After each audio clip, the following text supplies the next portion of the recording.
Assalamualaikum warahmatullahi wabarakatuh.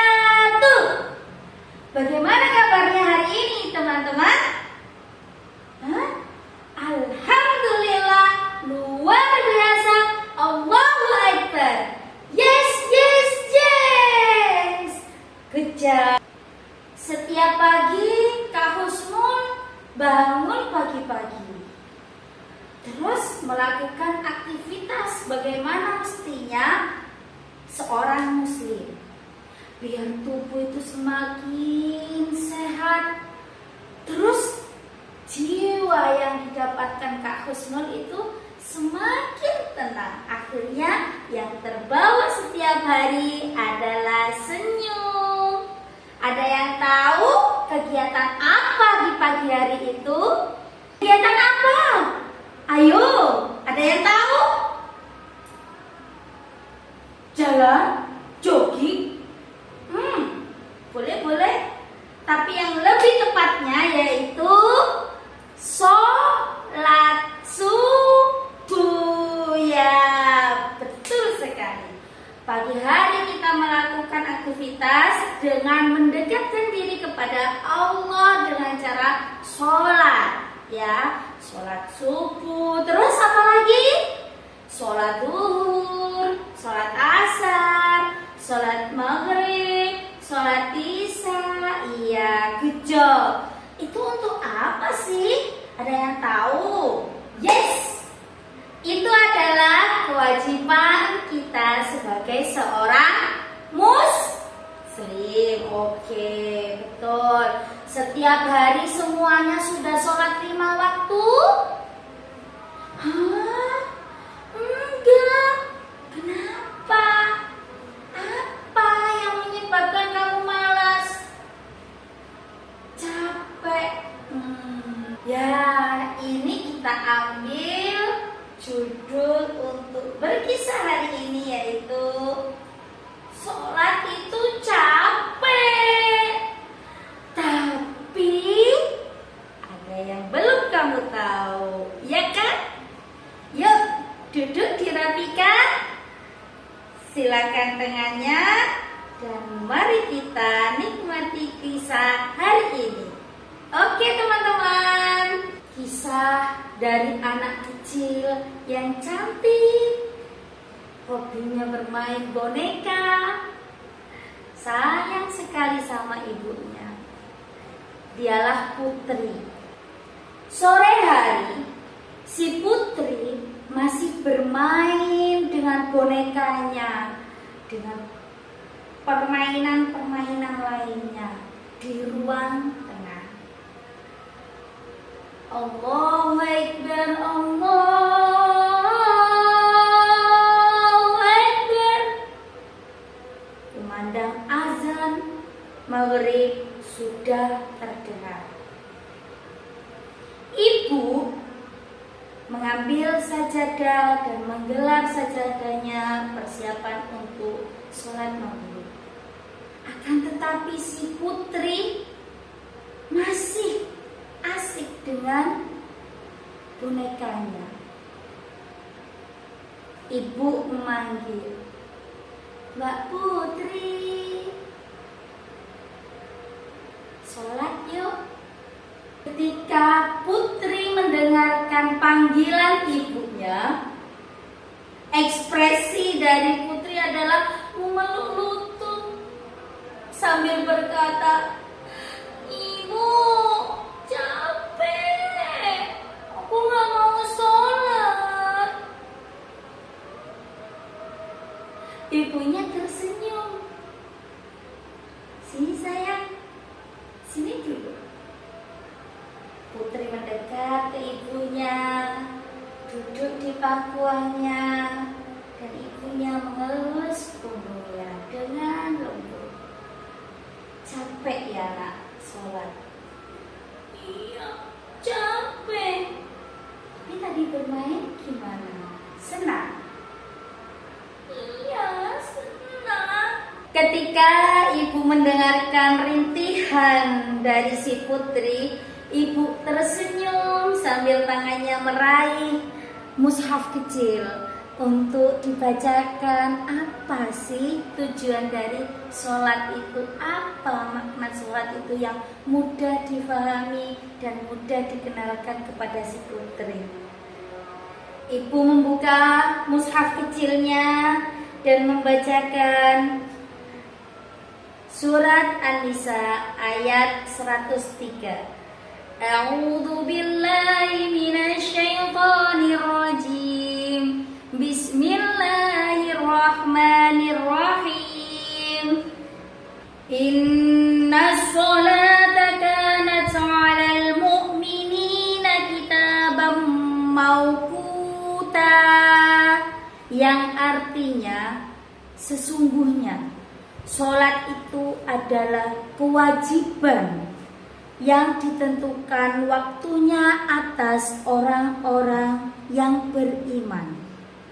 Ketika ibu membacakan ayat suci Al-Quran tadi, si putri terdiam dan menunduk melihat sajadah. Tapi lucunya, putri berbicara kepada ibunya. Ibu, kalau putri nggak sholat, apakah Allah marah sama Mbak Putri? Ibunya tersenyum sambil mengelus punggungnya kembali. Ibu menjawab, Allah itu maha penyayang sekali, nak. Jadi Allah tidak akan marah. Akan tetapi ketika kita meninggalkan sholat, hati kita yang menjadi gelap. Hatinya Mbak Putri yang menjadi gelap. Itu yang dimaksudkan kenapa kita tidak boleh meninggalkan sholat. Tapi kenapa ibu? Sholatnya tuh 5 kali. Mbak Putri kan jadi capek. Ibu tersenyum atas pertanyaan dari putrinya dan menjawab dengan bahasa yang lebih mudah difahami oleh putrinya. Mbak Putri satu hari makannya berapa kali? 3 kali kan? Ya. Terus itu untuk apa?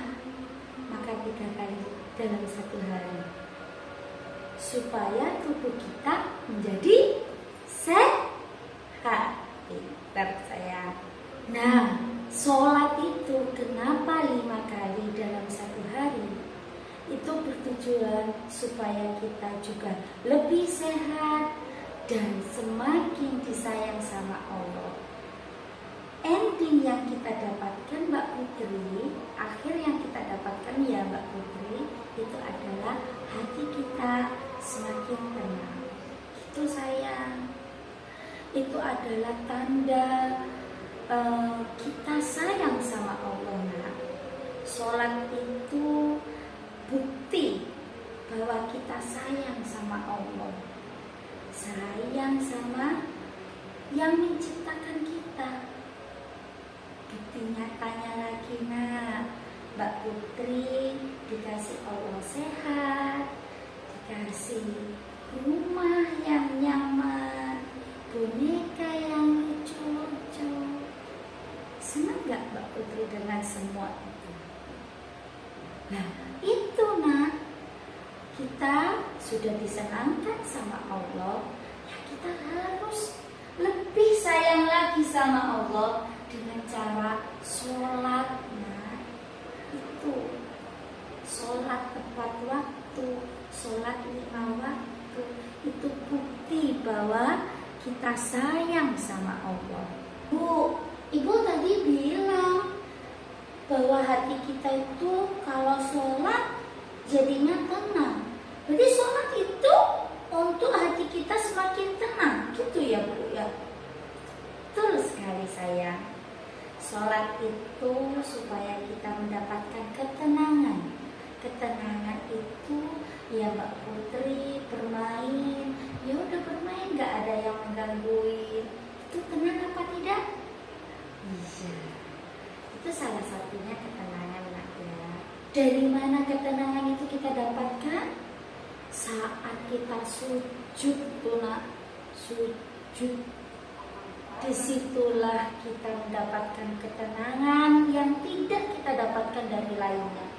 Disitulah kita merasa dekat sekali sama Allah. Dekat sekali. Kita titipkan kesedihan kita.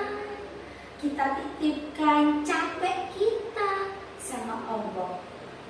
Ya Allah, saat sujud, ya Allah, ini aku sedih. Bolehlah. Itu kita titipkan sama Allah.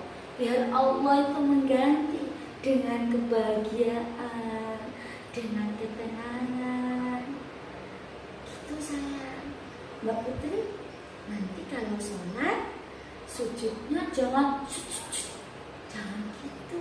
Sujudnya Allah, dinikmati setiap sholatnya, supaya kita semakin dekat sama Allah dan Allah semakin sayang sama kita.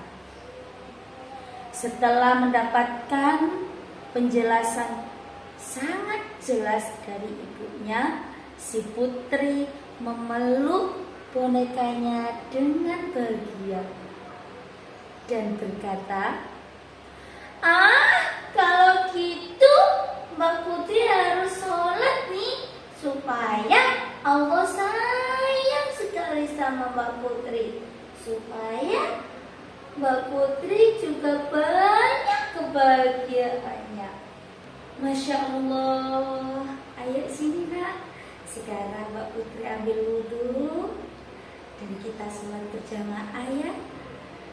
Biar Allah nanti memberi kebahagiaan dan ketenangan kepada kita semuanya ya sayang.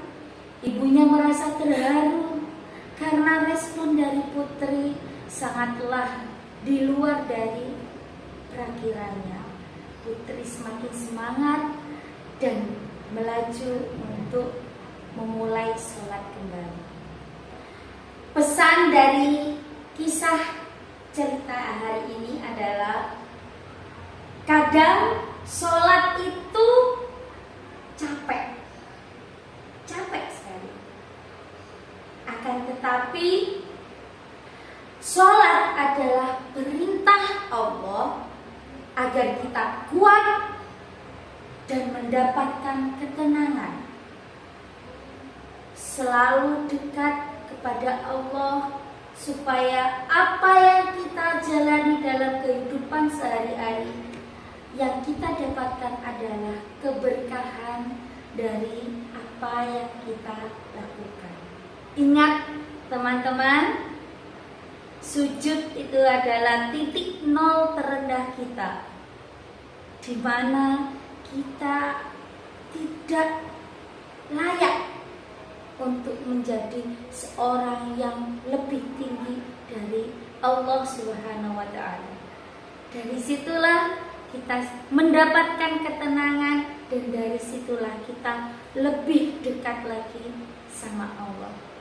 Ayo teman-teman, kita laksanakan sholat itu walaupun dalam keadaan yang begitu berat, supaya kita merasakan bagaimana kalau kita disayang sama Allah dan dipeluk Allah begitu erat dalam dunia ini, sehingga tidak ada yang merasa berat dalam menjalani apapun. Bismillah, sholat itu tidak capek. Wassalamualaikum.